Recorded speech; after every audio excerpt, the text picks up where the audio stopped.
Welcome to the Learning Pines YouTube. We hope this video helps. You start by powering and mounting the Helix 10 so it can work reliably. Connect the Fuse 12V cable to the battery, double-check polarity, and secure the display bracket. Install the transducer in the recommended transom location. Make sure its face is parallel and free from turbulence. Once done, power on the unit and wait for the OS to boot and the GPS indicator to acquire a lock so maps and accurate positions are available for the next steps.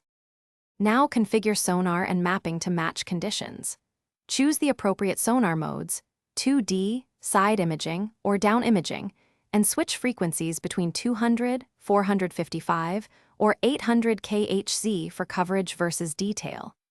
Set depth range to auto for changing bottoms or manual for stable targets, then adjust sensitivity and noise rejection until returns are crisp. Load your Humminbird charts and verify the map data. Finish by actively marking and saving data while you fish.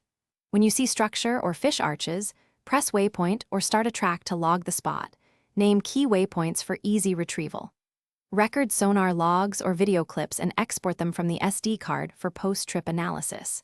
If you encounter blank screens or weak returns, inspect the transducer cable for damage, confirm the mounting angle, verify 12V supply, and try a different frequency. Those checks fix most problems quickly.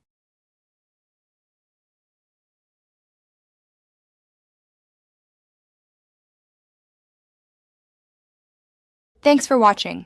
Consider subscribing if we helped you.